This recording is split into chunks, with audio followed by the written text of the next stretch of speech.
ठिकाणी शिवसेनेचे अधिकृत उमेदवार असताना 2 आमदार प्रचार करतायत, काय नेमकं?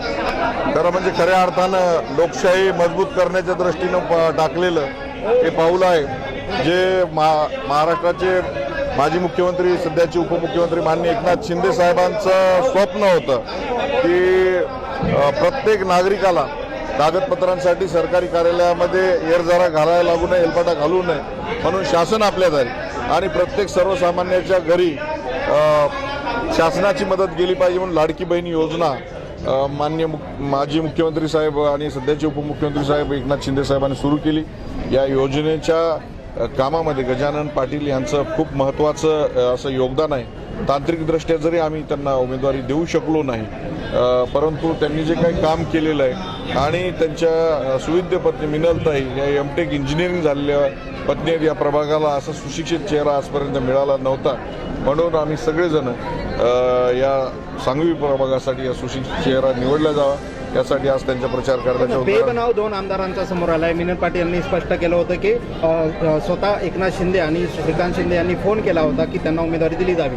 आमदार बालाजी कल्याणकर यांना तो फोन होता, परंतु त्यांनी उमेदवारी दिली नाही आणि आता तुम्ही प्रचारासाठी नाही। या फोनच्या संदर्भामध्ये आपण त्यांनाच विचारावं, कारण मी काही त्याला साक्षीदार नाही, परंतु एक सुशिक्षित चेहरा, चांगला चेहरा जो काम करू शकतो आणि मागच्या वर्षभरामध्ये त्यांनी हा प्रभाग पिंजून काढलेला आहे, लोकांसाठी वेगवेगळ्या प्रश्नांसाठी धाव घेतलेली आहे, तर चांगल्या माणसाच्या पाठीमागे उभं राहिलं पाहिजे या भूमिकेतून मी आणि आमदार बाबूरावजी कदम कोळीकर आम्ही मिनलताई यांच्या पाठीमागे उभे आहोत। आपण 8 ते 10 उमेदवार या उत्तरमध्ये दिले होते, मात्र त्या 10 उमेदवारांना उमेदवारी दिली नाही, त्यांचाही प्रचार आपण करणार आहोत। निश्चित ज्या ठिकाणी जे कट्टर शिवसैनिक आहेत परंतु त्या शिवसैनिकांवर अन्याय झालेला आहे अशा शिवसैनिकांसाठी आम्ही धावून जाणार। शिंदे शिवसेनेमध्ये फूट पडली असं म्हणावं? नाही, अशी ही प्रभागाची निवडणूक आहे, ही छोटी निवडणूक आहे, वार्डापुरती मर्यादित आहे, परंतु गेल्या 40 वर्षापासून अनेक शिवसैनिक पक्षासाठी झेंड्यासाठी खस्ता खात असतात आणि अशा वेळेस त्यांच्यासाठी ती निवडणूक महत्त्वाची असते, म्हणून आम्ही ठरवलं की जे मूळचे शिवसैनिक आहेत त्यांच्या पाठीमागे उभं राहणार। बालाजी कल्याणकर यांना मूळचे आणि सच्चे शिवसैनिक माहीत नाहीत का, याचा अर्थ असा? याच्या संदर्भात तुम्ही त्यांनाच प्रश्न विचारला। कल्याणकर बोलले होते की 3 महिन्यामध्ये आलेल्या उमेदवाराला आपण उमेदवारी कशी द्यायची, 3 महिन्यामध्ये आलेल्या उमेदवाराला उमेदवारी कशी द्यायची असं नाही, गेल्या 2.5 वर्षापासून आपण बघताय शासन आपल्या दारीसारखा मोठा उपक्रम असेल किंवा लाडकी बहीण उपक्रम असेल, या उपक्रमासाठी या परिवाराचं मोठं योगदान आहे, सर्वत्र महाराष्ट्रभर फिरलेले आहेत आणि पक्षासाठी एखादा उपक्रम राबवत असताना अशा परिवाराला उमेदवारी दिली पाहिजे ही भावना सर्वांचीच होती। तांत्रिकदृष्ट्या ती देऊ शकलो नाही म्हणून आम्ही लोक त्यांच्या प्रचार नाही, मी शिवसैनिक आहेत, ते नेते आहेत, त्याच्यामुळं मला अपेक्षा नाही की कोणी माझं ऐकलं पाहिजे। परंतु या सगळ्या जे उमेदवार आता तुम्ही ज्यांचा प्रचार करताय, शिवसेनेचे स्वतः इथं उमेदवार आहेत, त्याच्यामध्ये मतांचं विभाजन करून तिसऱ्यांना लाभ होणार नाही का?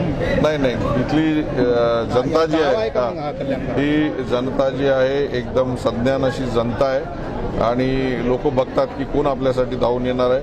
आज एमटेक झालेली मुलगी या सर्वसामान्यांसाठी अहोरात्र फिरत आहे, काम करत आहे, निश्चित लोक त्यांच्या पाठीमागे उभं राहतील हा विश्वास मला आहे। निश्चित आम्ही जे काम करतोय ते माननीय शिंदे साहेबांच्या कानावर घालणार आहे आणि चांगल्या माणसाच्या पाठीमागे उभं राहा असं माननीय एकनाथ शिंदे साहेबांनी आम्हाला सांगितलं।